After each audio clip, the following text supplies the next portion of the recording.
Step 1, wake up, really gonna rise with the sun. Step 2, get some good, some food in you. Step 3, think real hard about what you wanna be. Step 4, everybody just do your thing. Wake up, today's gonna be a good day.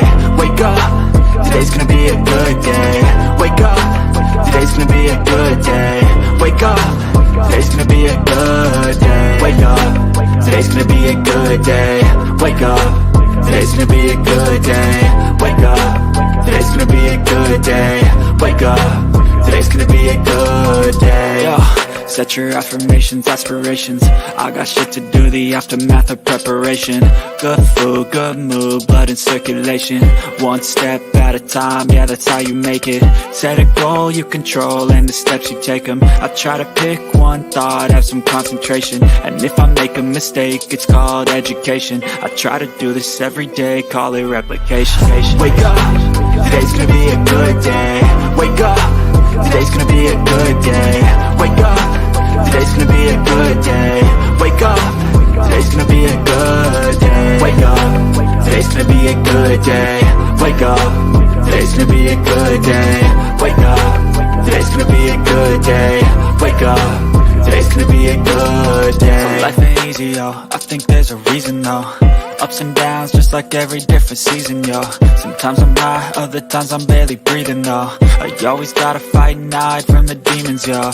Negative thoughts are poison, they rot. Head full of flies, so here come the clouds. They'll never stop unless I can swap all the bad for the good in my head when I'm lost. Yeah, so I'ma fake it till I make it. Positive thoughts are overtaken, I got patience. One day at a time is how you operate a cadence. A flow, you grow, you show yourself a foundation. Stay away from all the shit that causes temptation. I know that I like to do it cause it's sensation. I live my life in my head like a narration. Don't expect greatness, do my best, man, I'll take it.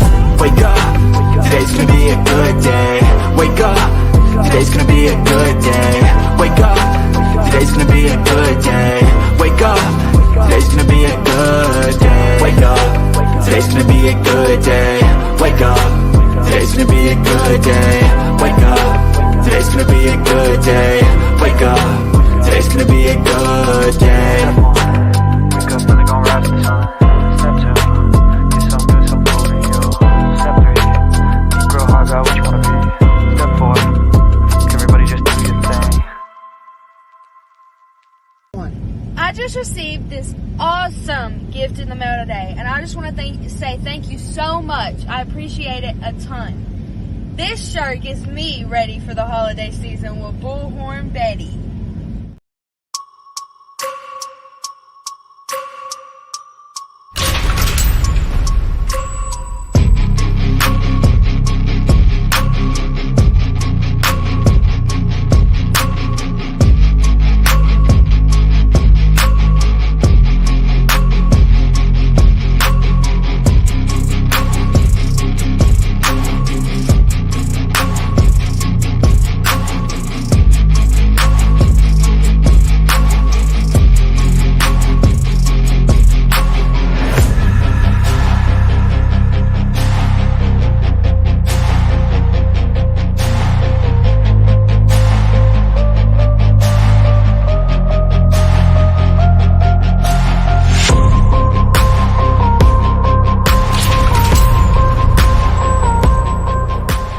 Once the new evidence came to light, Sheriff Gaylor was adamant that we needed to inform our community as soon as possible. These were just a few words that the chief of police said at a press conference related to Rachel Morin, which went missing August 5th. However, she was found a day later, bludgeoned to death. Rachel Morin, mother of 5, often found comfort in being outdoors and working out. This was no different August 5th, around 6 p.m. when she went to the Maupassant Heritage Trail in Bel Air, Maryland. Nobody really knows what happened on that trail, but whatever it is, it was really horrible. A teenage girl found her body the next day during search efforts. The horrific scene only can be what is left to imagination. Her death has grabbed local, state, national and international headlines. DNA was located at the scene of the crime. DNA evidence is part of nearly every modern-day investigation, and in Rachel's case, DNA evidence was collected by our Forensic Services Unit. This DNA evidence has come back as a match, tied to a home invasion and an assault of a young girl in Los Angeles this past March. This is the first time that we heard of an assailant associated with her case. Unfortunately, that suspect has not been positively identified, but he did leave behind his DNA. In the video we obtained from the Los Angeles Police Department to be the person that murdered Rachel Morin on August 5th. Rachel, mother of 5, died a brutal death. Can you help? And the tip line number is 410-836-7788.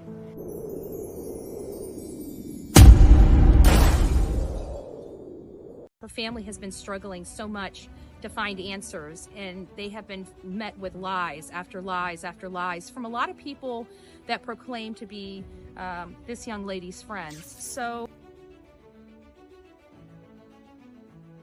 This is Layla Santinello. She has been missing since June 27th, 2023, and she disappeared from Kingsport, Tennessee. Chronicles of Olivia and I went out to Kingsport, Tennessee on several different trips, searching for Layla Santinello or any information leading to her whereabouts. These are my thoughts on this case. well, I have to be honest with you. I was hoping by now we would have found Layla. So this has been very hard. You know, we want to bring her home. We want to make sure that her family knows what happened to her, I think is really the most important. Her family has been struggling so much to find answers, and they have been met with lies after lies after lies from a lot of people that proclaim to be this young lady's friends. Just like to speak to them just for a moment and just say, if you know something, say something, because her life does matter. For the family members of these people that know what happened to her, it could have been your daughter. It could have been your granddaughter. You need to ask them to stand up and speak up.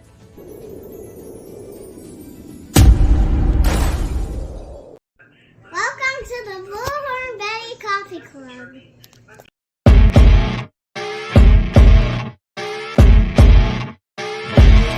As you wake up in the morning, you want to find the latest, greatest information about criminal cases and have an intuitive conversation about the suspects associated with these cases.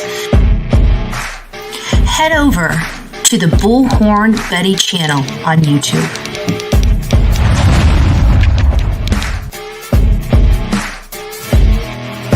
Get breaking news right here on the Bullhorn Betty channel.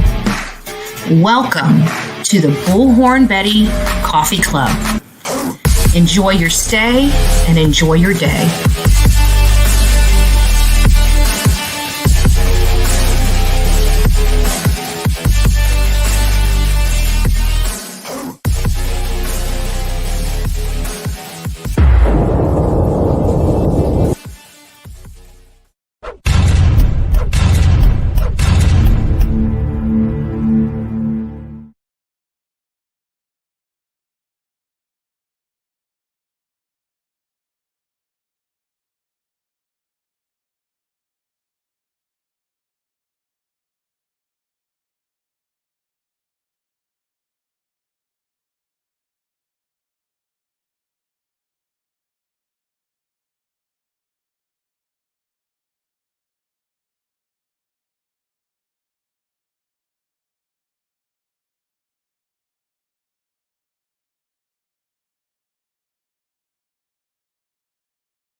Thank you. Thank you, Sonia. Yeah, when I'm muted, don't be putting it in the, because I'm not even going to be down there for like a half hour and I need text. Sonia knows how to do it because it comes right across my thing. Sorry. I don't know what's going on with my microphone. It's been muting me when it should not be muting me, and I'm not sure why. It's just been doing that for the last couple days. I don't know if it's technical issues. I've been having some technical issues on this side of the computer for some time. It looks like everything's working its way out today, but good morning, everyone. Good morning. And I know I'm probably going to have a gajillion. You're muted down in the chat. When I'm talking, I'm not reading chat. The only people that can let me know I'm muted are my mods. Okay. 1,000. I have a funny feeling when I go down there. Like there's going to be 1,000. You're muted. It's nice to see you, Skittles, Mama Shellbell. I am present. MJ, as you can see, I feel like it's a manic Monday already. And what I was saying is I feel like many of you guys knew that Monday was going to be Christmas and already, took today off. So there might be people here that aren't, that don't have to work. And there's plenty of people that do, because I took my garbage out this morning and it's already been picked up. Like the garbage men are already out. They came in here like a half hour ago. So if people forgot to put it out last night, sorry guys, the recycling's already been picked up. Just thought I'd let you know. It's nice to see you. It's me. Jen is up in the house. Good morning, love. Good morning. Sonia, our beautiful Sonia, is up in the house. Bayou Babe is in here. Good morning. Good morning. Angie, good morning. It's nice to see you. We have 2 new channels, as many of you guys can imagine. Jessica, it's nice to see you. We've been having some problems with people doing illegal conduct here on the streets of YouTube and abusing the copyright system. And so I have been a victim of that. Because let's face it, the copyright's not with me, it's with another person. Once it's in the public eye, I have a right to criticize it. I have a right to fair use applies. Doesn't matter how it got to the public domain, but once it's in the public domain, we have every right to utilize it. We have every fair use applies. So she would not, the problem is she doesn't, but it's not her that's pushing this. It's an unprofessional and unethical PI that is pushing this. So, it's just one of those things. So we're going to work through it. We're going to get the channel back. But right now we're having some issues because it's really crippled the channel. As you can see, we usually have about 100, 150 people here every morning. We're down to 31. Now that could be, have something to do with it being Christmas. Everybody's numbers around the holidays start getting low because everybody's traveling, they're around families and everything like that. But with that being said, I just want to let you guys know we're running on this channel as well as another channel. We're getting a 3rd channel. All these channels are going to be separated from each other. I mean, they're just, it's just crazy that people on YouTube that steal content literally from everybody would have anything to do with trying to erroneously, inappropriately strike my channel. But I digress. We'll get on with it. Once we get the channel back, we will be on that full time, but we are going to start doing things on these other channels because obviously it's important that we have backup channels because of the ugliness here on YouTube from children, because they're acting like children. They don't get their way, so they have to lash out like children. They don't get their way, so they have to do illegal stuff like children. They wonder why I call them unprofessional and unethical. Well, maybe if you quit doing illegal shit, maybe I wouldn't call you unprofessional and unethical. Just saying. Good morning to the masses. As you can see, Christmas is over. Bullhorn Betty's back. Bullhorn Betty's back.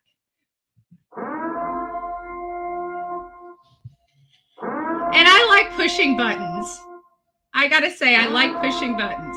So we're up for the challenge. We're always up for the challenge. That's what the most amazing thing about God's people are, Everybody thinks that because you're religious, you got to be all this sweet. You got to lay down like a mat and just take it and be this sweet, kind person. No, I treat others as they treat me, plain and simple.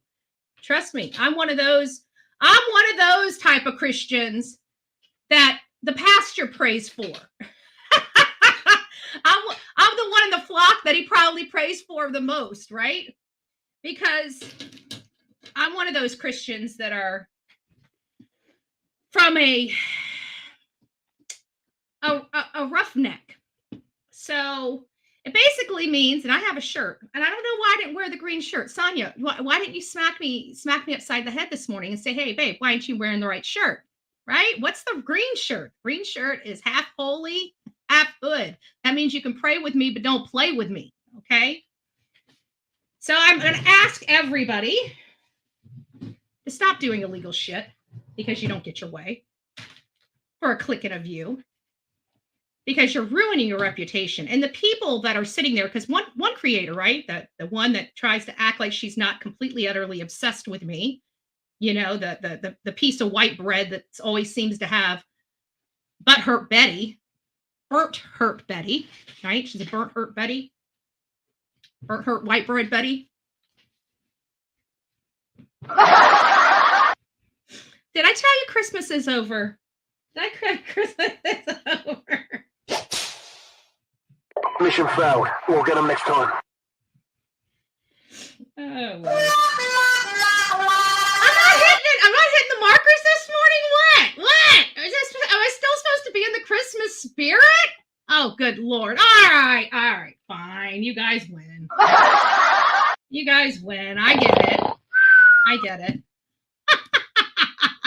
Yes, for those that are just tuning in, the only rule of the Bullhorn Betty chat is please don't be a Richard. If I'm a Richard, I'm allowed to. If you haven't noticed, right behind me has my name on it. To get here has my name on it. So, you know, I think I will be one of those people that don't mind being, standing on my own and saying, do as I say, not as I do. Right? I don't mind telling you that when you're in my house, that's the way it is. Okay? So please respect. I know. Calm down. I get it. Nobody likes to be told what to do. I don't like being told what to do. But I have a mommy too, right? I have a mommy.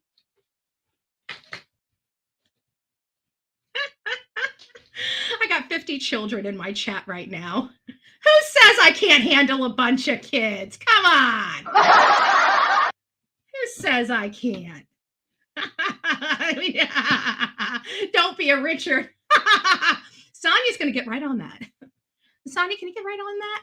Make sure Richard is in pink. We want to make sure that stands out with a nice big pink. Maybe some glittery pink. Maybe like this color of Bullhorn Betty behind me, right? Make sure. I need to stop. Don't be a Richard. Don't be a Don't be a troll either, right? Don't be a troll. Don't be a Richard and don't be a troll. All right. So it's nice to see everybody here today. I know I'm kind of back. Oh, I don't need that anymore. I've already done this. Hold on a second. Let me change that one over here. I forgot I put that in my intro, so I don't need to do that again. Otherwise, you guys are going to be, burn it.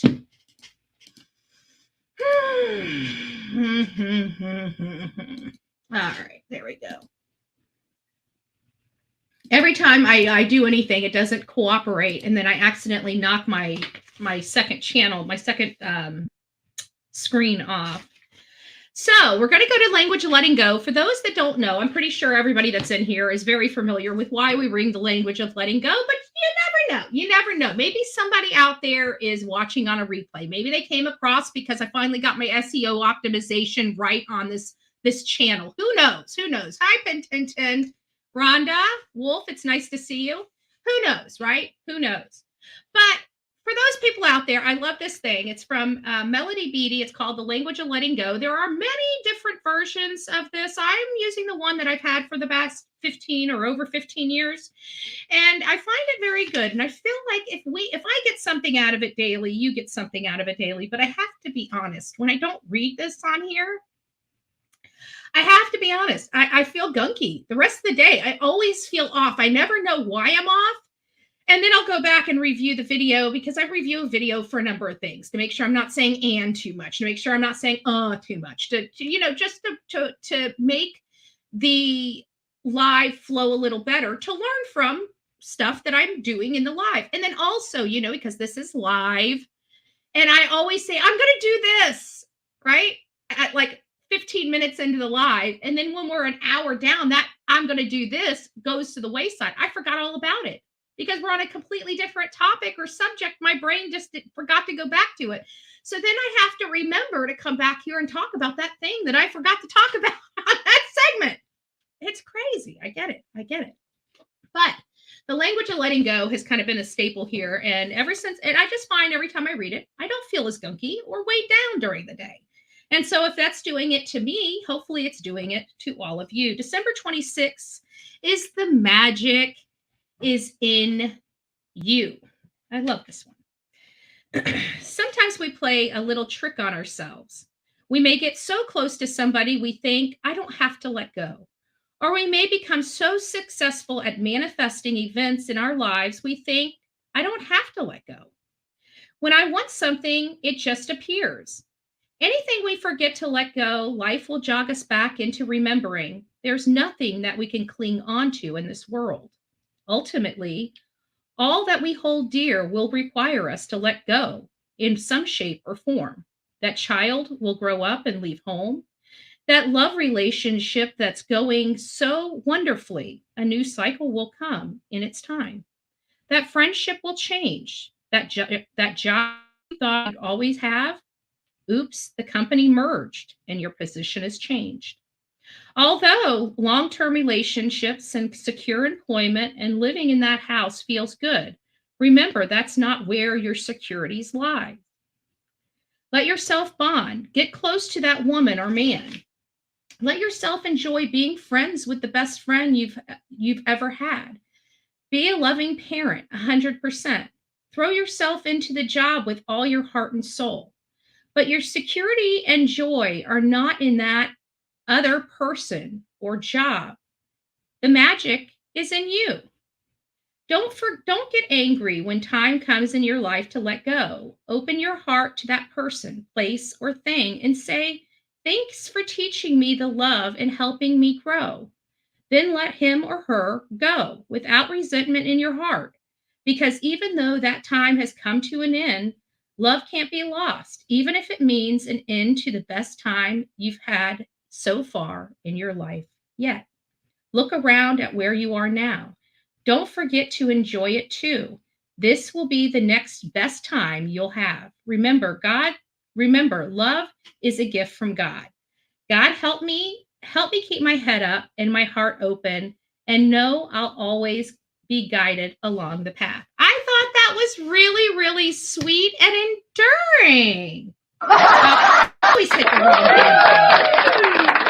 And I think I just knocked my Bluetooth off too. It seems like I might have knocked my Bluetooth off. Hopefully I didn't. Hopefully you guys can hear me. Can you guys still hear me? Can you hear all this? Let me know you can. Our beautiful Jennifer super sticker. Thank you. God bless you for all of your love and support. I have to be honest with you. If you guys hear the doorbell, remember I have these things in my ear and I can't hear crap. Sometimes you guys hear things that I can't hear, right? So yesterday while I was on my live, I got a door knock or a doorbell ring at the door and I didn't hear it. It was my bacon, okay? Literally bacon and hash browns. I just wanted to let you know, yes, we hear it. See, nobody told me, and I got to tell you, my bacon almost got cold. I just want to let you guys know how horrible.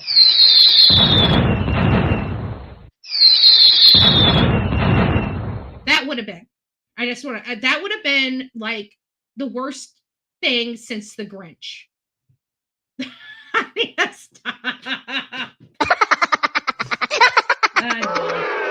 I know. Everybody loves the Grinch. Nobody loves Bullhorn Betty. I get it. All right, guys, getting on with our day. We've got a few stories that is out there. I love the Grinch, she says. Oh, no, not the bacon. Almost the bacon. I'm telling you, it's this close. This close. I almost lost it. But the bacon was saved. Well, kind of, sort of. It didn't last long, so I saved it just to mutilate it, okay? All right, now that you know what happened yesterday. So if you guys ever hear the yum, not too crispy. Oh, it was still crispy. It was good.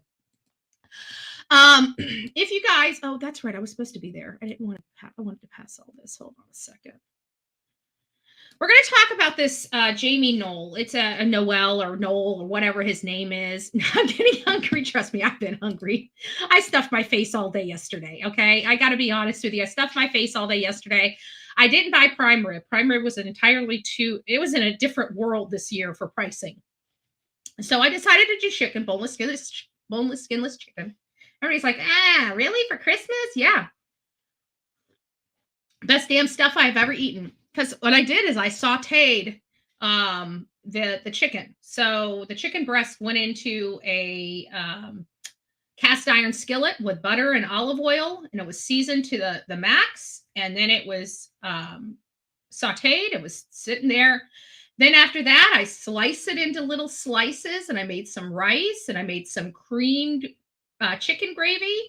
So it's almost like a cream, but you put the gravy on the little bit of rice. Then you take your fresh chopped chicken, you sit that on the rice, and then you just drizzle your gravy on it.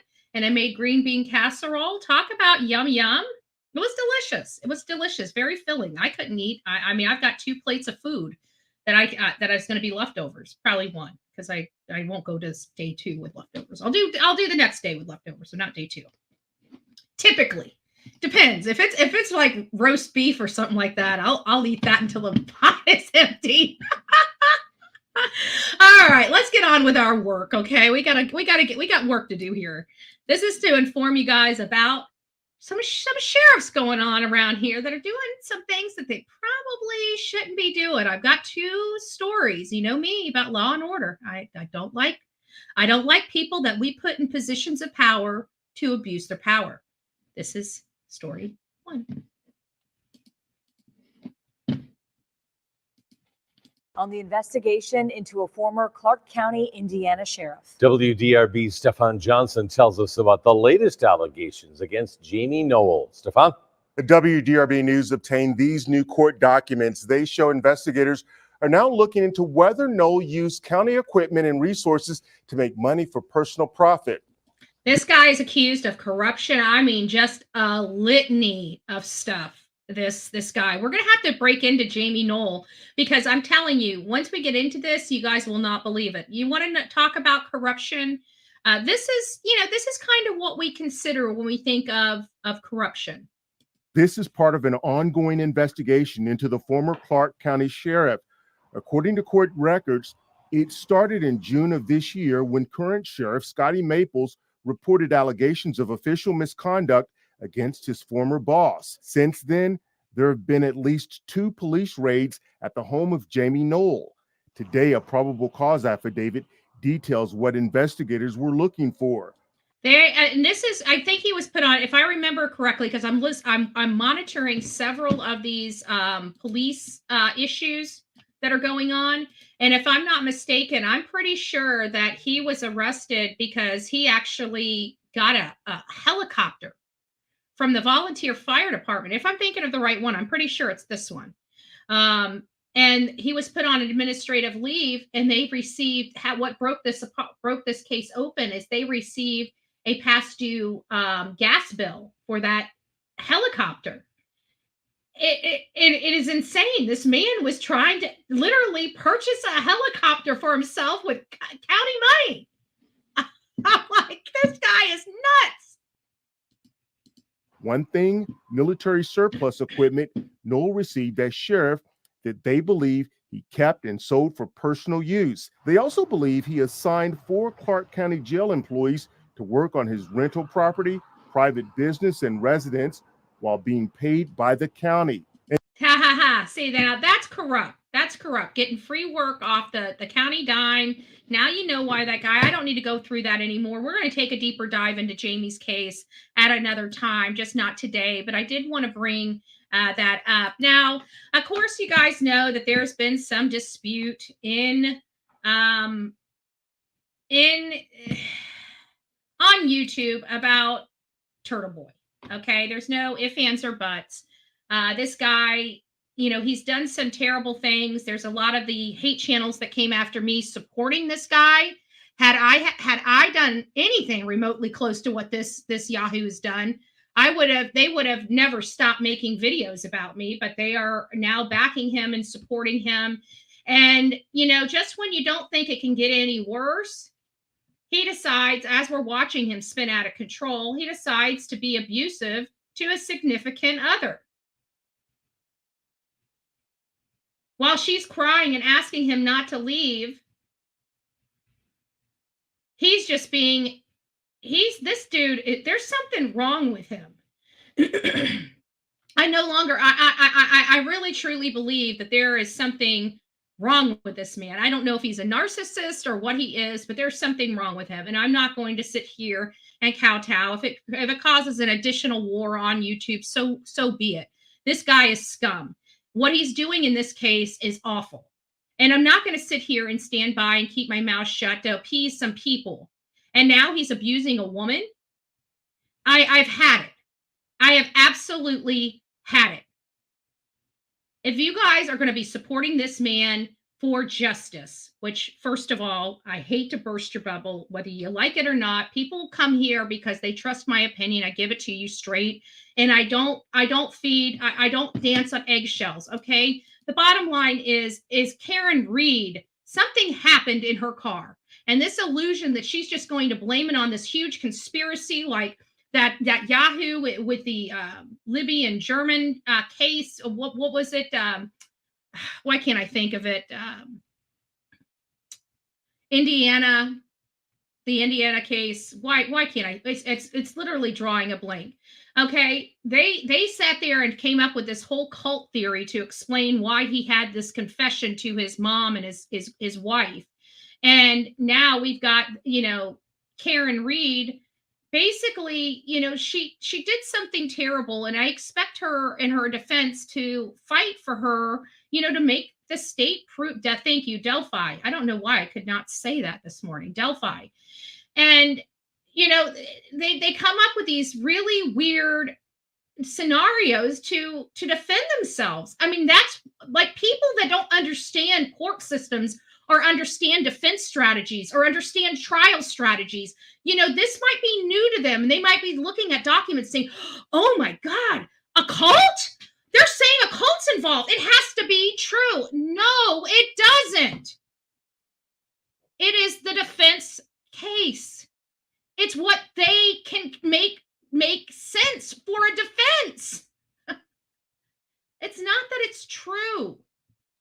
And unfortunately, when I looked into this case for Karen Reed, one of the reasons why I didn't get involved in it, why I didn't run with it, is because I didn't want the drama or the BS that came with going against whatever this Yahoo says. But I think my BS level is up to its max with this Turtle Boy guy.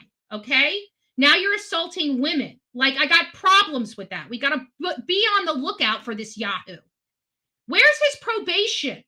Like, isn't he out on supervised release or something? Doesn't he have an ankle monitor on it? Why is law enforcement in that area being on the lookout for him? Now, I don't know. He may not even be on an ankle monitor. I have no idea what the terms, because I don't pay attention to him. Okay. I really don't pay attention to him. The only reason why I'm paying attention to him, to be honest with you, is because Sweet Misery ran this thing on her channel. And so I was listening and I'm like, is this guy? Is this Yahoo talking to a woman like that? She's got kids in her house. She's unstable and he don't give a flying. You know what? What a piece of garbage. An absolute piece of garbage. So yeah, Turtle Boy, you've got the, okay, from the Bullhorn Betty channel. Like I like you haven't hit any of it. Had I done any of this, literally one iota of what this man has done, the channels that are protecting him would not be. That is called hypocrisy. Hypocrisy. You're worried about me in an erroneous and felonious and BS suit with a guy that says he's suing me, but yet he's not suing me. He's trying to get somebody else to sue me, meanwhile violating federal law and doing so. But this guy right here goes to jail, gets a free pass from these very channels. He can even assault a woman and get a pass from these very channels. These are the very channels that don't mind hanging out with a bunch of felons, right? We got BK going to jail. We got Cam and Allie scamming. We got this Yahoo here going to jail for harassing cops. But yet Bullhorn Betty is the worst person on YouTube. Get a grip. Get a grip. Do your job, hate channels, right? Quit showing the world how how much hypocrisy you guys spew. How unfair in your reporting you do. Start taking your platforms and going after an actual tragedy pimp for once in your flippin' life.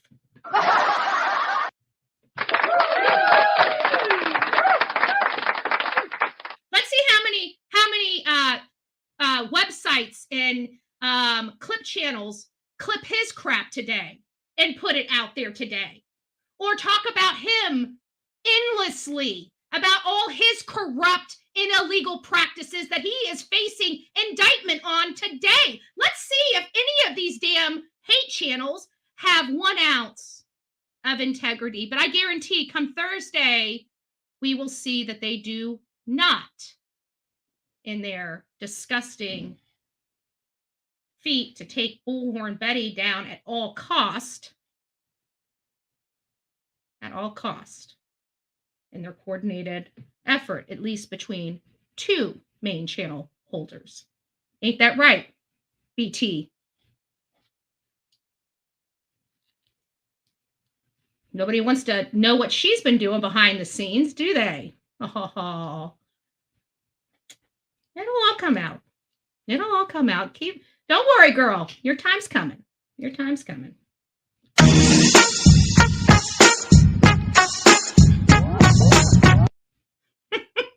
Your time's coming. So I just can't believe it. This guy, he's indicted. You hear them talking about excuses after excuses as, oh, he's so right. He's so right. He has a right to do this. Meanwhile, I've been bashed, almost got lost my channel, have my channel restricted right now because I protested on public property, by the way. The mother that assaulted and murdered her 20-month-old child. And I had the worst, people wanted to take my channel. Meanwhile, this guy here, this Yahoo here, is following around our police people, our police officials and employees off the clock with their families, harassing them in front of their children at soccer fields. I would like somebody to please, because they say I do this kind of crap. That's what they spend to their, please. I'm begging anybody, if they've seen me hunting down a police officer on his time off with his children, please. I mean, I must have I must have amnesia. I must have amnesia. But since everybody's saying I did this stuff, I mean, if you could please show me the video. Please go back through all of my videos and find where I did the stuff that he's done. I would like and hope that you guys can start sending that to me in my email at bullhornbetty@gmail.com, because, I mean, I am crazy, right? I mean, I lose track of time. I'm schizophrenic. What other disorder? Can somebody please call BT to find out what I'm doing today and what mental disorders I have? Because apparently she knows my entire life, She knows my entire life. I think I should have to call her and ask her. I don't even know what mood I'm supposed to be in. I gotta ask.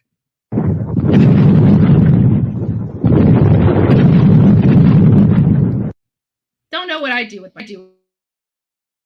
This is something coming from.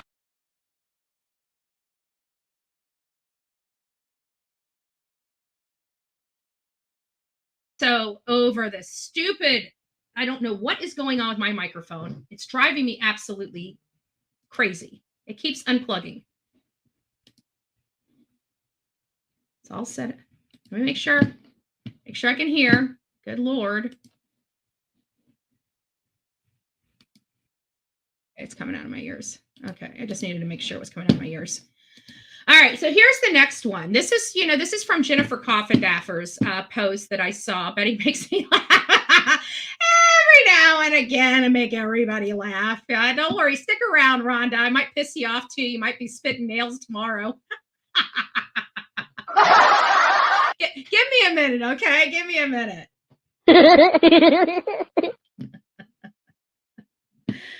So this is kind of a sad situation, guys. It's so hard right after Christmas talking about this stuff because obviously she's a beautiful girl.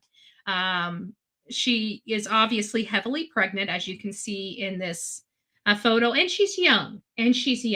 Okay. And so I just wanted to advocate for her for just a few moments. Savannah, that's the woman that's missing. Her name's Savannah Soto. Her and her boyfriend, Matthew Guerrera. Now, I don't have a photo. I'm assuming the man that they chopped off his head at the top of this photo here is probably her boyfriend, but I can't be sure because they chopped off his head. Are missing from San Antonio, Texas, and was scheduled to be induced yesterday at 6:30 p.m., but both of them did not show up. So obviously she's heavily pregnant. This was her birth date, okay? No woman is missing this appointment. No woman. Now, sorry, as soon as I heard that she was supposed to be induced and she did not show up, I knew something terrible had happened, just probably like her family did. A woman does not miss that appointment ever. And it's been now quite some time since this, because this was posted December 24th. So it's already been 48 hours and she still hasn't gone. She still hasn't gone to the hospital to have her baby that's due. But that's not, this right here says, Matthew's mom reported their neighbors said they heard screaming for help the night before their disappearance. So there's been some obvious information out there that indicates that obviously foul play has happened. So I don't know if they got into a fight, if somebody came into their home, but with her, they're both not found. Both boyfriend and girlfriend are gone. Neighbors heard screaming in the house. This doesn't sound good. And she's missed her appointment to have her child. So I can't imagine. We want to obviously hold out hope for her. We want to say our prayer for her. I'm sure that she was looking forward to having a baby right before Christmas or on Christmas. And she was, it was snuffed short. There's also a lady that's missing right now. I watched this. This is at Colorado. Let me go ahead and pull this up. It's going to have a commercial. Veterans, our service and sacrifice. It's going to have a little bit of a commercial, and then we'll get to it. But I just wanted to advocate for this lady because she's been missing for some time now. And this is stuff that I've had for a few days, but we didn't do true crime on Christmas Eve or Christmas. I waited until I only dropped one video, and that was the Rachel Morin video last night. But that was the only true crime we've done in 2 days. And so this is a lot of stuff that we had. Thanks so much. And thank you for staying with us for KRDO 13 at 10 o'clock. I'm Sean Rice. Today, a Colorado Springs family gathered downtown in Colorado Springs to raise awareness for their missing loved one, an Air Force veteran. Her parents say the last time they saw her was on December 10th, dropped off by them at a Dunkin' Donuts off of South Academy. KRDO 13's Emily Coffey is live in our studio with more information on how you may be able to help find this missing Colorado Springs woman. Emily. Oscar Perez and his wife gathered on North Tejon Street today to raise support and awareness for their daughter, Yomi Perez, who's been missing for over a week. They say this isn't the first time she's been missing this month alone, and now they are desperately searching to find her. I can save my daughter, but the Perez. You can see the devastation in the parents, as in most, because when we get to this point where it's been months, you kind of come to realization that something very grave happened to your loved one. And I think that's the reality that these parents, as well as many parents that are in my chat, go through. Family has spent this Christmas season in grief and questioning as they search for their daughter, missing for over a week. And hopefully this thing will just be a chapter of our life. Oscar says his daughter had previously battled mental illness. As a veteran, They moved her here to Colorado in hopes of providing her and her kids with a sense of stability. She actually dealt with it for almost 5 or 6 months in her own way. Unfortunately, that was not the right way because it ended up with her being missing. So, I mean, this is one of those cases where, with the whole mental health aspect of it, it is possible. It is possible that she's off with friends. It's when you deal with mental illness, you have highs and lows, and sometimes when you're on you're happy, you're traveling all over the place and seeing friends and acting. You never know. You never know. Or she could have met with foul play, met with the wrong person and had an episode in front of them, and they do something very, very horrible to her. So they don't know what's happening to her, but we did want to go ahead and provide an update. Also, this is the show right here for Sweet Misery. I'm just going to give you guys a clip. Let me actually put this down into I want you guys to watch this. She did a good job at it, and she has the video or the audio up of what was going on with the Turtle Boy scenario. And so if you guys want to go over there, she has a great explanation of the whole Turtle Boy situation. And again, I don't want to get into a fight with him. It's not my, but enough's enough. I mean, knock it off. I'm over it. I'm over it. I'm sure that there's a lot of good creators out here that are over it. This is not how we conduct our business. This is not how we handle our business. This guy is losing his crap. He's done a lot of horrible things that caused problems in this case, in the Karen Reed case, so much so that they've arrested him and indicted him on multiple count indictments. Not just multiple counts, over 10. Like this one's saying 25. What does it say here? Let me go back here. 25 investigates Bolo issue. Okay, that's Bolo issue but we know he was charged with like 16 indictments or something to that effect. I'm not getting into it. I don't want to fight with his people. I don't want to fight with him, but I've had it. Knock the shit off. This is not how you conduct yourself. This is not making us look good here on social media. I can guarantee that. And anybody that supports him, you support him alone and all by yourself. I don't want the stigma around him. I don't want anything to do with him. He's hurting women now, and he's causing all this problem. No, done. Anybody that supports him, support him. I want nothing to do with. I want nothing to do with them. I want nothing to do with this case. I want nothing to do with him. He is on his own, and he has been on his own, except these crap channels that support the criminals of YouTube. I'm just getting tired of it because they're trying to say, yeah, it was like 16. It was double-digit indictment. Yeah, it's ridiculous.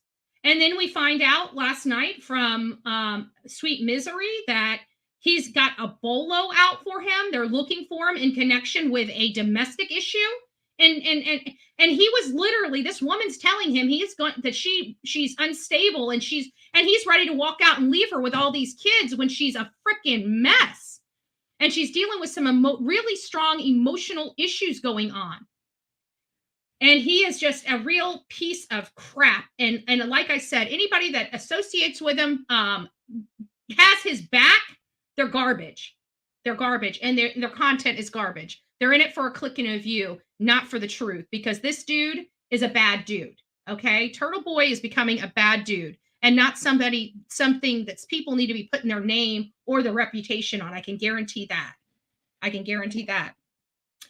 All right. We're going to be starting a little earlier than expected on our case, the Lewis Lent case. This actually came across my desk a few days ago because it was an article about how law enforcement was really frustrated that even after, several decades, this man refuses to tell where one of his victims' bodies are located. He's been provided, he's already been charged with a crime.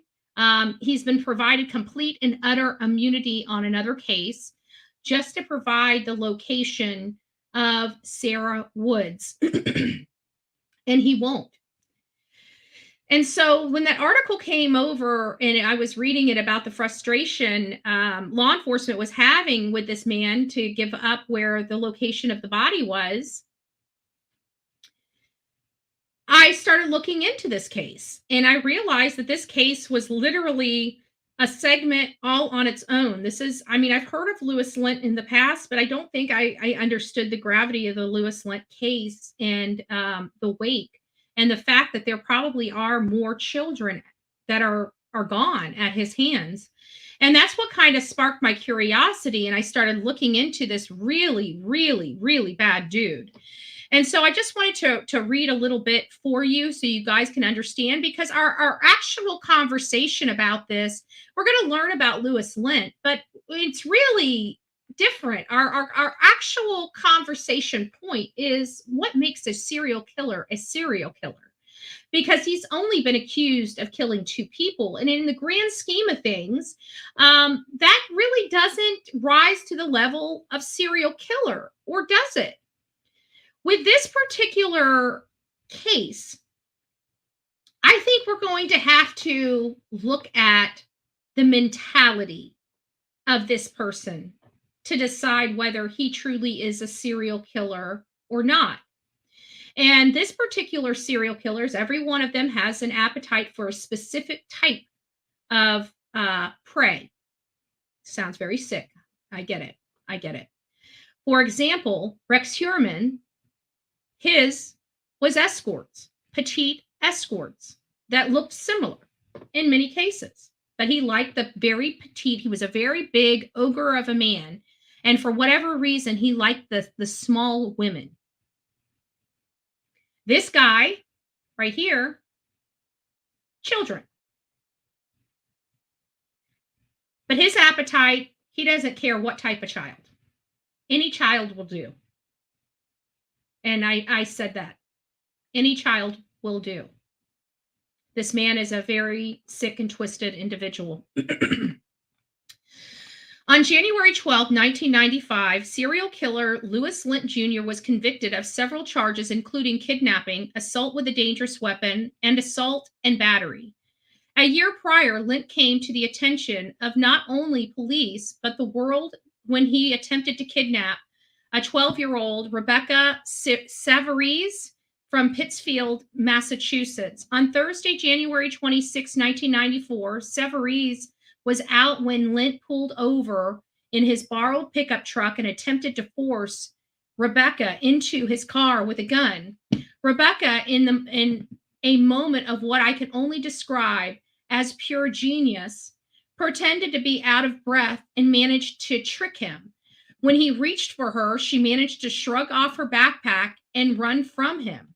He gave up the chase when another man stopped to help her, and he left the scene. Police located the truck after the report was filed and found the gun and Rebecca's backpack inside. The owner was a blind man who regularly loaned his truck to Lent. Lent was arrested and confessed to 2 murders during a 3-day interrogation that happened after his arrest.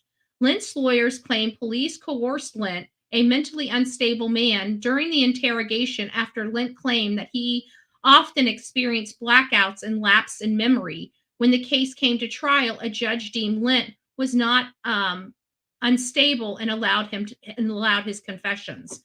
So it goes on to explain what the kind of the timeline. I'm going to go ahead and read. Where am I going to go? Yeah, I think I'm going to read the next 2 paragraphs, or the next 4 paragraphs, and then we're going to go to about 3 or 4. This is why I said this is a crazy case. This is really, really bad. October 22nd, 1990, a 12-year-old Jimmy Bernardo went missing outside of a theater that Lent worked at the time. Lent claimed to have encountered Bernardo outside the movie theater and used a hunting knife and threats to get Bernardo to his apartment. At the apartment, Bernardo was taped to a bed and assaulted before being hung the next morning.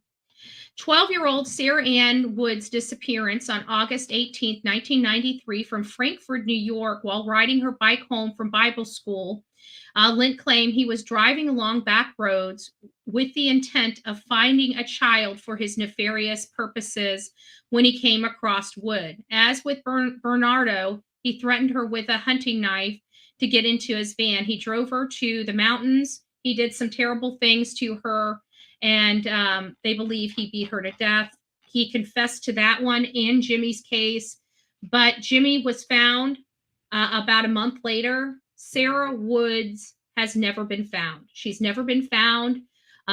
They are now trying to see if he's 73 years old. This Lent guy is now 73, 74, something. He's in his later years.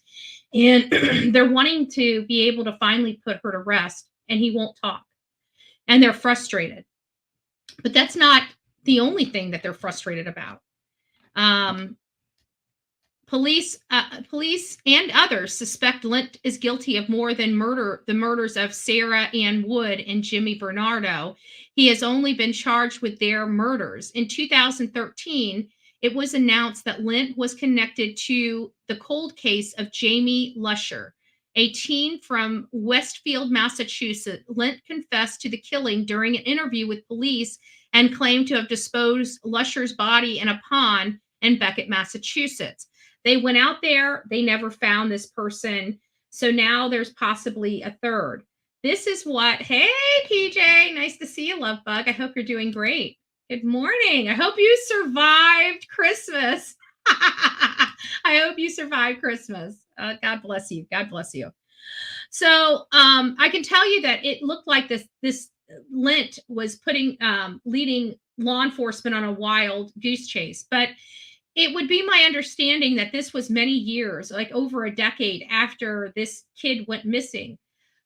What happens, we see this with, who is it? I think it's Rodney, right? Kylie Rodney's case.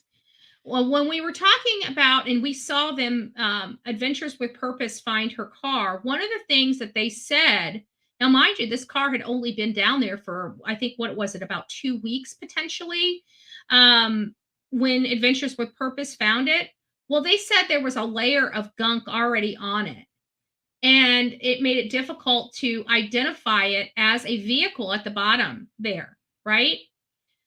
So it makes me wonder with this one, if for any reason, if this was done over a decade ago, how much soot would actually be on top of those bones? How much layer of dead leaves that you remember, how like when you step into like a lake or something, how you sink in that just that mushy, that's all those dead plants and stuff that just put a layer and a layer and layer. I mean, how, and for you to scratch that down further, I mean, your whole lake would be literally, you wouldn't even be able to see. It'd be so murky if you had to try to move that several inches of layer of gunk to get it down to what it was, 20 years ago. I mean, you got 20 years of gunk in these ponds. So could it be a situation like that where he was being truthful, but they just couldn't find the body because it had been, 20 years? I mean, the bones, would they even look like bones at this point with the water? Because I don't know if you've ever seen hard rocks with water running over them. You wouldn't think that water would smooth a rock. It can smooth a rock.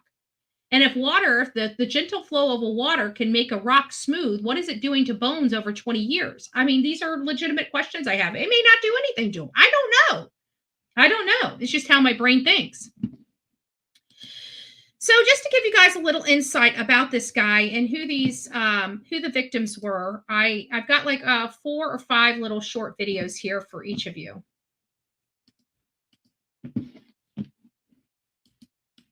Sarah Ann Wood was 12 years old when she was abducted by Louis Lent on August 18, 1993. He pulled the girl into his van while she was walking her bike along a rural road near Frankfort, not far from Utica.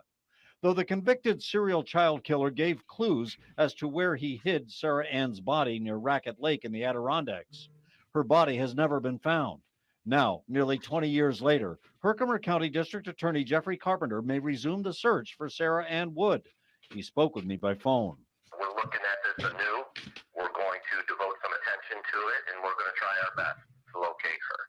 The disappearance of Sarah Ann Wood came as quite a shock to people in and around the city of Utica, and they joined forces with police to try to find her. DA Carpenter says he will convene a meeting of state police and other agencies to take another look at the file. Captain Mark Lincoln says state police have never given up. It's been 20 years. We still get some occasional tips that come in. We investigate all of them that have the least bit of credibility. Despite those tips, And I wanted to let you guys know, this right here, these videos are from 10 years ago, from over a decade ago. I did get it. Thank you, Miss Jen, for my hash browns and bacon. Everybody knows what side my butter's bread on. My bread's buttered on. There we go.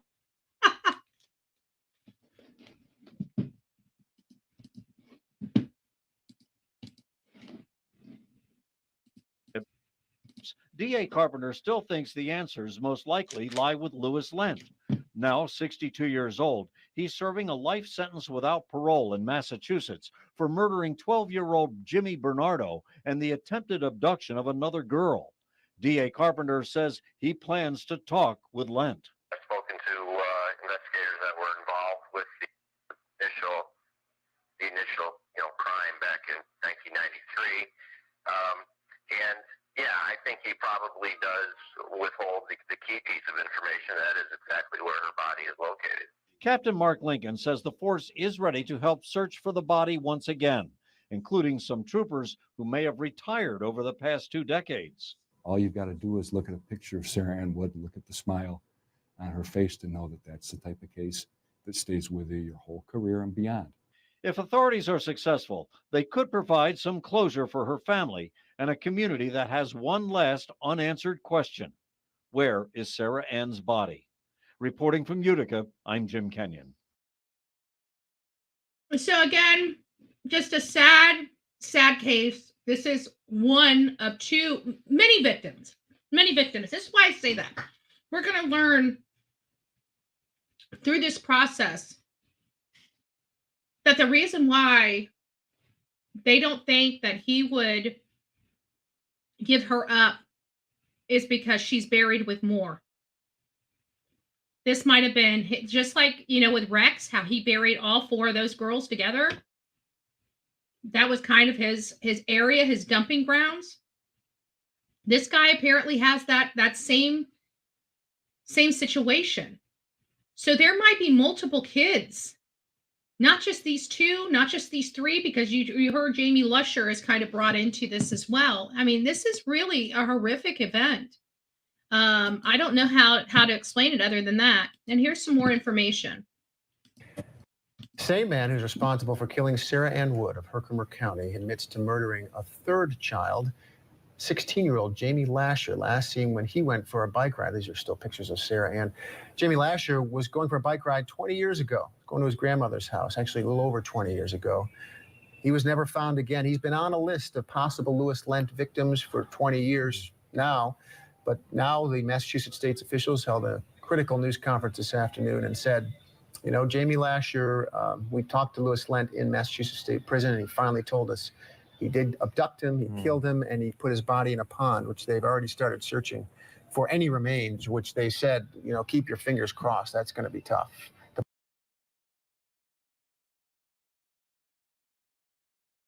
They went there and looked into that lake, and they didn't find anything. But like I said, could that be something else? Enough evidence to believe convicted serial killer Louis Lent was Lusher's killer. Now, when they got to that point, Mastriani says they offered if he'd give them good evidence that led them to Lusher's remains, he wouldn't be prosecuted in Hampden County for the murder. They gave him immunity to tell him where this boy is, and he wouldn't, and still hasn't. Along with, he told him that he was in a pond, but they never found him. And I have a funny feeling we're going to find out that he's probably buried with Sarah. He disappeared. If I'm not mistaken, I think I'll have to go. I don't want to see anything yet. But for whatever reason, I feel like he, as well as Sarah, disappeared from New York as opposed to Massachusetts. But I might be wrong about that. I might be wrong. I can't remember off the top of my head. Lent apparently detailed the murder and told them they could find his remains in Greenwater Pond in Beckett. Mastriani was joined by police and members of the victim's family to announce the development today. Lusher has been missing since November 6th, 1992. He was last seen riding his bike in Westfield. Today was So I wanted to give you guys a breakdown. So Jimmy Bernardo was the first to be abducted that we know of. It's not that he was the first. It's just the first that is associated that law enforcement could associate with Lewis Lent. Okay, I kind of believe this guy does have more. We know how serial killers function. We've been dealing with it for some time. We know that it's very, very difficult for them to control themselves. TL, it's nice to see you. Nani Sunshine, great to see you. My brother was a guard at the local jail and said he could feel the evilness from Lent every time he had to. Oh, wow. I believe it. I believe it. I believe it.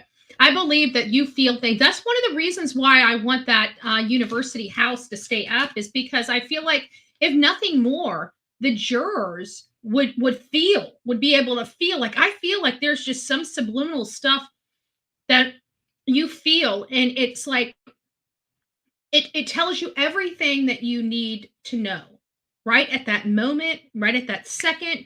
You just know. And I feel like, Nani, that's probably what your brother dealt with. But yeah, I believe it. I absolutely believe it. But I got to be honest with you. They were putting Jimmy, all these articles, that picture of that boy, Jamie, I thought that was Jimmy the whole time, because they don't really have a whole lot on Jimmy Bernardo. It wasn't until this last one, few videos, that I realized that photo that I've been thinking was Jimmy Bernardo was actually Jamie Lusher. And they call him Lasher, but it's Lusher or Lusher. Lusher. I don't know how they get Lasher out of that, but I might be pronouncing it right or wrong, rather. Let me see what else we got. I think that's about it. Okay, let's keep going. Of course, as you can imagine, an emotional day for his older sister. He loved pets and he loved his dog. He loved to get dirty. He got involved getting dirty. Dirt bikes, mud bogs, and monster trucks. He loved to ride his bike all over.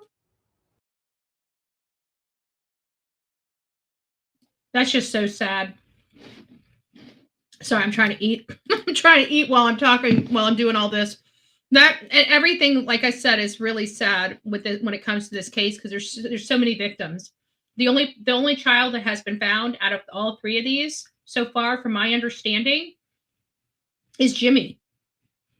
And and the way they found him, it broke my heart. It's hard. When you hear this case, it's hard not to want to cry. I don't know how to express it other than that. You want to cry. You want to cry. It's just that bad. Especially Jimmy. The details of his case, they're just, hopefully they're bad. The remains of Jamie will be recovered, and there will be some sense of closure to this whole event that's lasted over 20 years. The State Police Underwater Recovery Unit will begin searching the Greenwater Pond in Beckett. This is based upon information that's been provided to the investigators that this is the location where Jamie Lusher's body was disposed of some 21 years ago. The state police here will be working in partnership with members of the New York State Police who will join us.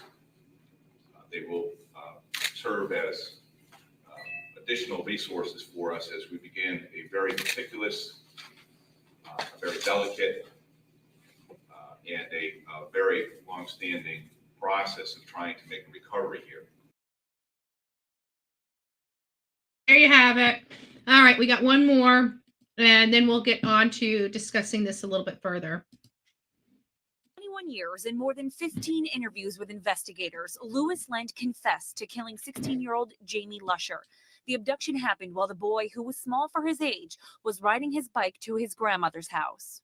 After getting the details of Louis Lent's confession, the investigation was then reopened from beginning to end. And all those little pieces of information that were gathered over the years now fit in, now made sense. For Lusher's family, it could be the closure they'd so desperately wanted. I talk about this. I think about this every day. Jamie's dad says his son left the house that night upset because he wasn't allowed to go on a mountain bike race. It's something that has haunted him ever since. And because of his mindset that evening, he was a perfect target for Louis Lent, for a monster like him. While the family is hopeful, they're extremely cautious about whether the information Lent is providing is in fact truthful. And we have to take that into consideration because, to be honest with you, how do we know? I mean, outside of Jimmy Bernardo's body, there's been no connection to Louis to any of these cases physically. He's even Sarah and Jimmy, but both, he confessed to them.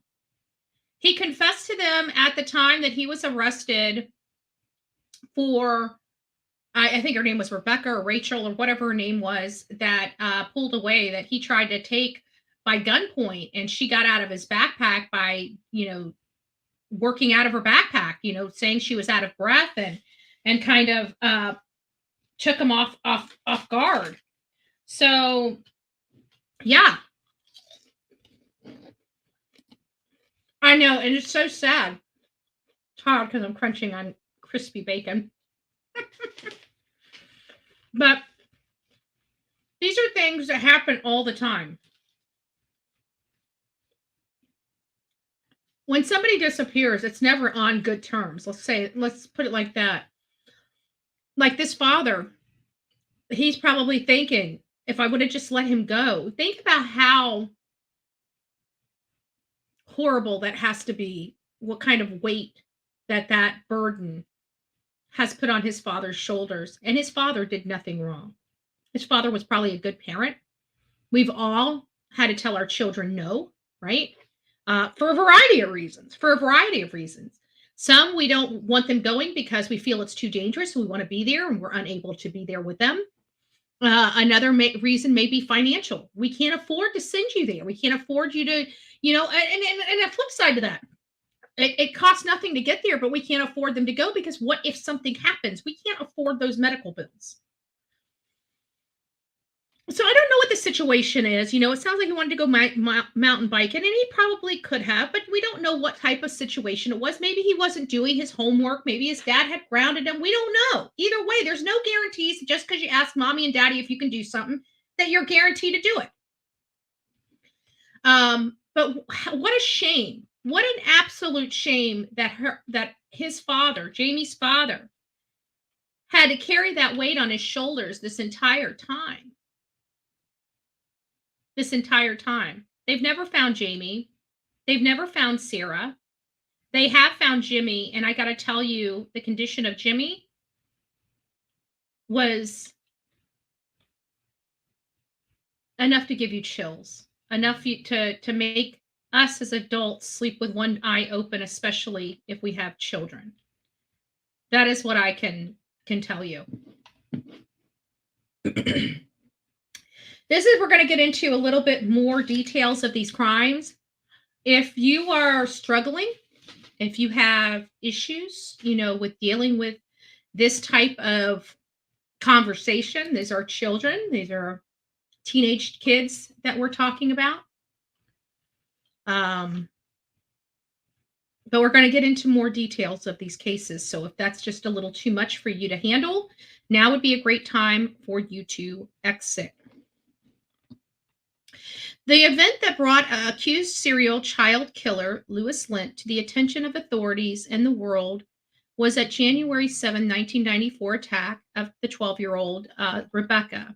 On Thursday, January 12th, Louis Lent was convicted of several charges related to the attack. There were kidnapping, larceny, assault with a dangerous weapon, assault and battery. Becky testified against him at trial and identified him in court. Police arrested Lent after they found the truck with the backpack and the loaded gun inside. One of the alleged victims was 12-year-old James Bernardo, who disappeared from Pittsfield, Massachusetts movie theater on October 22nd, 1990. Lent worked at the theater at the time, but was not considered a suspect. According to Lent's confession, he encountered Jimmy Bernardo outside the theater and used a hunting knife and death threats to force him to come along. Back at his apartment, he taped the boy to his bed, cut off his clothes. We'll leave it at that. The next morning, he killed him by hanging.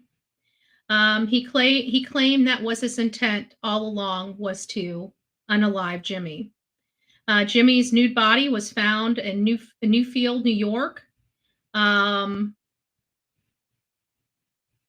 got to read this. Lent frequent trips to visit his family in New York allegedly figured in the new case. On August 18th, 1993, disappeared a 12-year-old Sarah Ann Wood from Frankfort, New York. So yeah. So Jimmy vanished from Massachusetts, but was discovered in New York. The 12-year-old was Sarah disappeared from New York and has never been found. And then we heard that Jamie Lusher was also, and I'm pretty sure he was also taken from New York. So it seems like his area, even though this one boy was from Massachusetts, he was still dumped in, like, it sounds like an area that was familiar with Lent. But he was the only one that has been found so far. According to Lent's confession, he was driving his van along the back roads with specific intent of finding a child to hurt. When I say hurt, I mean to grape. Okay, to grape. So I just want to make sure, and to kill, not unalive, grape and unalive. Okay, so when I say hurt, that's what I'm referring to when I'm dealing with this particular article. So the intent of finding a child to hurt. When he came across Sarah, he used a hunting knife and forced her into the van, and then used tape to bind her hands. He drove further upstate into the Adirondack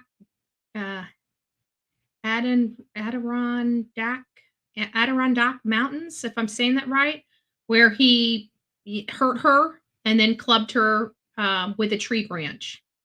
She's never been found. Reportedly, Lent drew police a map to where Sarah is buried, but despite two massive search, one in dead winter under brutal conditions, the other one in spring thaw, her body was never found. Lent has been charged with killing Sarah, but only with the confession used against him. There is some doubt as to how effective he can be prosecuted. His lawyer barred any attempt to bring him to New York to improve on their map or expand on his confession. Attempts have been made to link Lent to other cases. For a time, a 50-member task force composed of FBI agents and members of several New York and Massachusetts agencies, but that has since been disbanded. They do believe, and he did make reference, that he wasn't going to tell them where Sarah's body was, due to the fact that there were potentially other bodies there. I don't know how that information came out, if he said that or if they just assumed it, but I did read it in several articles that it was said. Now,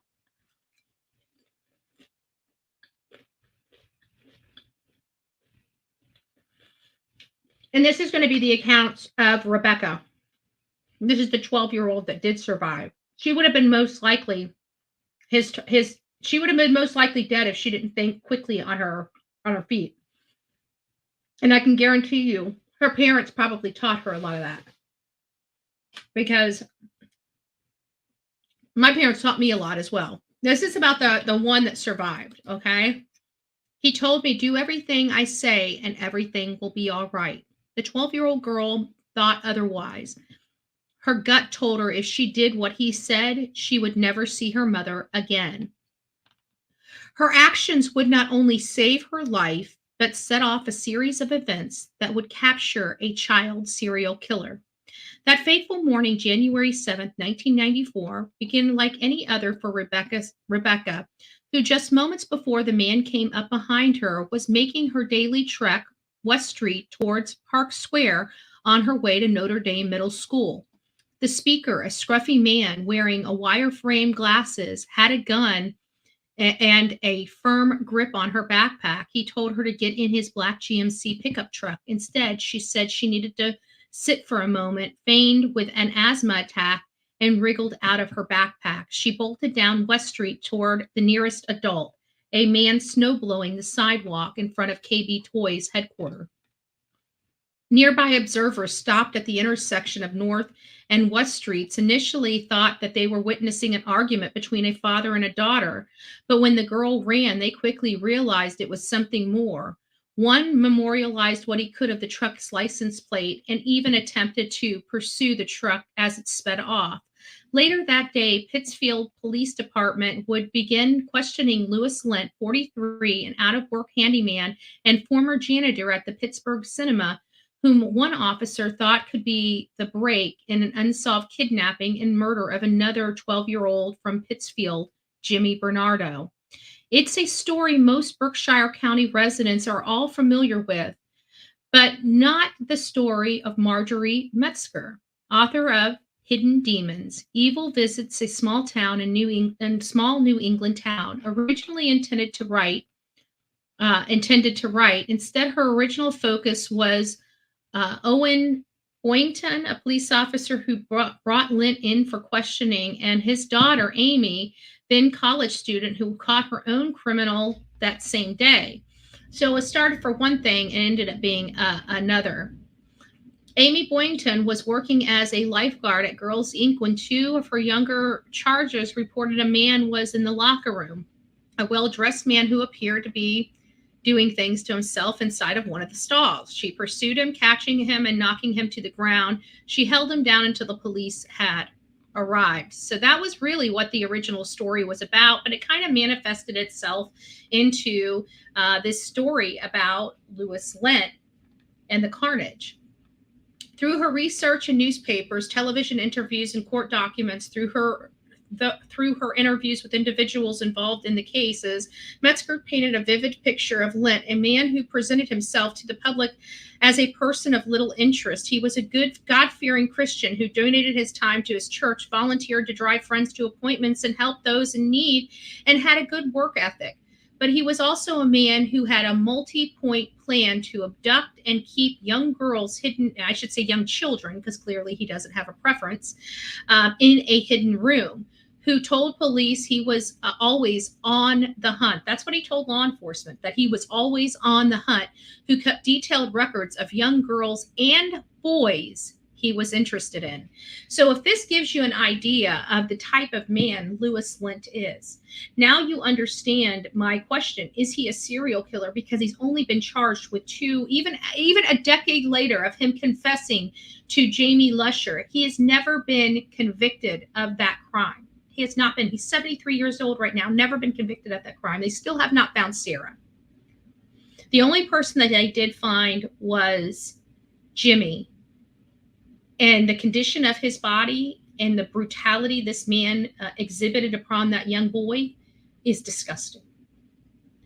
And I got to tell you, I've got detailed information of what was done to that boy. And again, absolutely disgusting. Absolutely disgusting. Louis Lent is not a good guy. I definitely believe, because how it went, it was 1990. Then it was 1992, and then 93. And then I think he was caught in 94. Something like that, because 90 was Jimmy. And I don't believe from 90 to 92, when he hit Sarah, and I can't remember when that was, but he hit Sarah. He got Sarah that day. Let me go back here to this one. When was Sarah taken? Okay, so this is how it went. It went, Jimmy was October 22nd, 1990. And then Sarah was August 18th, 1993, almost 3 years later to the date. I don't believe this man went from 90 to 93 without anybody because, like he said, he's always on the hunt. He was always looking for the people. He drove backwood roads just to find a child alone riding their bike. That was his prey. Those were the grounds that he was hunting on because he knew that those young kids out in the rural areas had no supervision. It was safe. And he could snag them for his own deviant purposes. His own deviant purposes. It's disgusting. And I can't say that enough. It's absolutely, utterly disgusting. For 28 years, Jimmy's parents, Mary and Ron Bernardo, brother Rob, countless family members and friends have kept his memory alive by supporting Kids Place. Jimmy, a Pittsfield native, was abducted near a movie theater October 22nd, 1990. A month later, the 12-year-old's body was found in Ithaca, New York. And I can tell you, I know somebody from Ithaca, and they said it's a small little town. Small little town. Everybody knows everybody in Ithaca. Everybody knows everybody.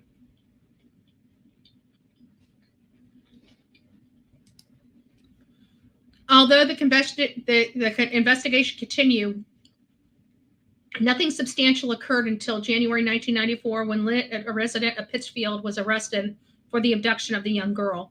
That really did set off the chain reaction that they had. Now, this is an article that came out just recently. I mean, not recent, but, August, within the last few months. And here's what it is. It says Frankfurt, a 30-year law enforcement of Herkimer County, has been searching for the remains of 12-year-old Sarah Ann Woods, but only one person knows where she's buried. Convicted child killer Louis S. Lent Jr.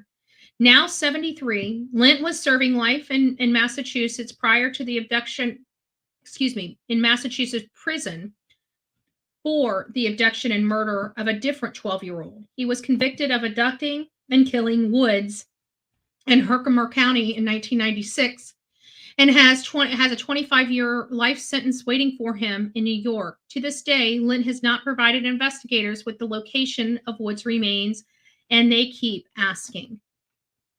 Investigators with New York State Police Major Crimes Unit and Oneida visits Lent several times a year to keep that line of communication open. I do believe he knows. Yes, I believe he knows. He has indicated various times with major crimes that he wants to tell us, but he's just not ready. I think he knows exactly where she is, said Herkimer County District Attorney Jeff Carpenter. The Major Crimes Unit have really been thinking outside of the box on this and have really have tried really everything to get him to tell us. They've tried everything. I just think he's just not ready to tell us. When he is, he will, but he may never.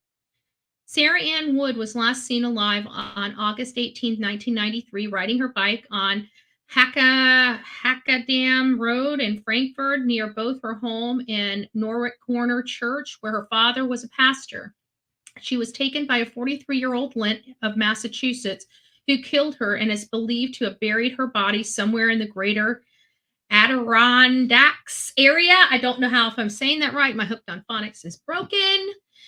After he was arrested, Lent claimed that he buried Wood near Racket Lake in the town of Inlet, and even drew a map for investigators. The area was searched extensively, but Wood's remains were not found. Numerous searches over the years have been conducted in multiple areas. State Police Senior Investigator Dennis Daughtry said the members of the Major Crimes Unit still visit Lent several times a year, and they have already visited him this year as well. He said Lent appears healthy and has given no signs of any medical problems. Lent remains alive, and therefore the hope remains alive that he will reveal the truth in time. He's been open to us, and to the extent that he will be absolutely engaged in conversation with us. He's indicated that he has indicated to us that he really wants to resolve the matter, but he has a different time describing to us what's holding him back. Daughtry explained, he said, very difficult to say what might be holding Lent back from revealing the truth. The state police have engaged with the FBI's behavioral science unit throughout the years to try to understand. At this point, we really focus on maintaining an open line of communication with him in hopes that at some point he will assist us in resolving this. Ride for Missing Children. The legacy of the disappearance of Sarah Ann Woods remains as strong as ever, from children from 1993, now parents themselves, to organizations and events that help keep her memory alive. One such event is the annual Ride for Missing Children, which is the biggest annual fundraiser for the National Center for Exploited and Missing and Exploited Children. The bicycle ride is held multiple times a year in multiple locations across the state. It started with just Wood's father, Robert Bob Wood, and several men riding bicycles from New York to Washington, D.C. Because I was just writing so much about Sarah and research, I was invited to join the team that made the first ride. We went from the local branch of National Center for Missing and Exploited Children that had been set up in a former restaurant in Washington Mills, and ended up in Washington, D.C., recalled the former newspaper Joe Kelly. Bob Wood insisted that we ride every mile on the trip to Washington, D.C. So at the end of the day, he loaded our bikes onto a trailer and climbed into the support vehicle. We sometimes had to drive ahead 5 or 10 miles or whatever to find a motel. But in the morning, we would drive back to the exact place we stopped that day, and we rode every mile that trip to DC. So they've been doing a lot. Major crimes at the state police in Oneida is still accepting leads. So if you have any information, please reach out to 315-366-6000. I think that's about it, folks. I'm trying to see if there's any. I got a few other things, but I don't want to keep repeating. I just had certain things up here. It was like talking to the devil himself. I think that's what one of the other people had said in here about her brother. Excuse me, brother. Excuse me, I've got hiccups. So I think that my final thoughts on this particular case, because it really wasn't about Louis Lent or, his victims when it came to this case. It really was about whether or not Louis Lent is a serial killer, a serial child killer, right? That really was kind of the line, because the question here is there's only 2 bodies that he has been convicted of. It doesn't really rise to the level of being classified as a serial killer, so some may think. But for me, I truly believe that serial killers is a mindset, not a body count. I think it's a mindset. It's a behavioral issue. It's a brain issue. It's a addictive issue. So does he have those qualities about him? And my answer, and in my opinion, the answer is yes. He may only have 2 people that he's been convicted of for murdering, 2 children that he's convicted of for murdering. But is he a serial killer? And I believe his intent, his mindset, his personality, and who he is as an individual is that he is. I absolutely 100%. There's not a bone in my body that does not believe there are other children attached to this monster. I hope you guys learned a little bit more about the Louis Lent case. It's not something, like I said, this was something I was just going to briefly discuss with you guys and tell you guys that, their law enforcement's getting frustrated with this 30-year-old case. The murderer won't tell them where the body is. So I thought it was just going to be, a quick 5-minute little segment as we went into one of our Brian Koberger's, Rex Heuermann, or Alec Murdaugh cases, right? And then when I kept going into this and I kept reading it, I'm like, geez, this guy's like really, really bad. There's a lot to unpack with this case. I can't just say, he's been found, he won't cooperate. People are going to want to know who this Louis Lent is. And when I start talking about him, they're really going to want to know who Louis Lent is. So I kept looking and kept looking and kept looking. It's like, holy crap, this guy is a monster. He's a monster that has been in jail for literally decades, and he is still able to this day to wield abuse upon his victims and his victims' families, because he will not cooperate. He will not admit to it. And every time you turn around, he's admitting to another child. But it seems like they have to have some evidence to get him. Like, hey, you're starting to look pretty guilty in this other kid. Did you do it? Well, yeah, I kind of did. How many more of those are we going to find out when it comes to Louis Lent? This guy was a bad guy. And some have they want either girls or boys. This guy didn't care. He's that kind of sicko. He just wanted a kid. but he wasn't with the, the young kids. He had a specific appetite for tweens, right? Those kids that, and even the 16-year-old, Jamie Lusher, was very small for his age. So even though he was 16 years old, I think he thought he was 12. Because it seemed like that tween areas where this Lewis Lent likes to keep his victims, which I just think is twisted in and of itself. So I hope you guys learned something. I would be opening the phones right now, but I don't know if anybody really wants to talk about this case or anybody knows really a whole lot about this case. I brought it up because it was very interesting to me when I was looking under the hood. And I got to say, I didn't know that this guy existed. And now that I know that this guy exists, as sick as my brain is, the next question is like, how many more of these sickos live among us? How many more? We got a lot more than we're being told. All right, guys, that's the end of our show for today. I'm not sure what I'm going to do at noon. I haven't found a new, I'm probably not going to do a noon show today. I'm probably going to do one at 6:30 tonight. The noon show, I got to find another topic. I like the noon show to last, a week. So every week I like to have a new article, case study, or something like that, because that's going to really direct our noon show. I don't have one. So we might cancel noon all this week. I'll see if I can find a small little segment to fill in for the noon this week. If not, then we'll have to start fresh next week. And we'll have a great topic to discuss next week. All right, guys, I want you guys to rock it out with your coffee beans out. Merry Christmas to all the people that survived. I survived. I was in bliss. I didn't really have a lot of anything to do except make dinner for my neighbor. And dinner was good. So it wasn't the dinner I wanted, but it was delicious. It was delicious. Thank you, Nani. You take care. All right, guys, you guys have an amazing day. We'll see you back here tonight at 6:30. We're running on both channels. If you guys want to do me a solid and get over to the new channel and just let it run, turn your volume off and just let it run. We need to build up the watch time hours over there on that channel. There's not a whole lot to watch over there just yet, but we need to get that monetized. We've got this one already monetized, and we're going to be working on getting our other channel back, which we should have back within the next week.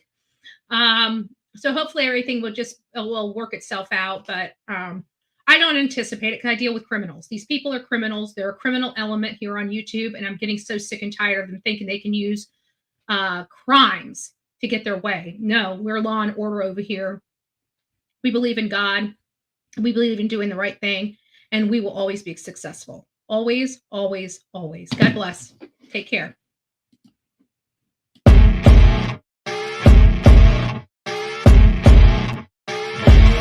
As you wake up in the morning, you want to find the latest, greatest information about criminal cases and have an intuitive conversation about the suspects associated with these cases. Head over to the Bullhorn Betty channel on YouTube.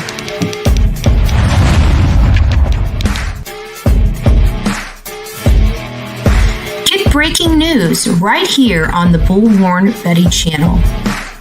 Welcome to the Bullhorn Betty Coffee Club. Enjoy your stay and enjoy your day.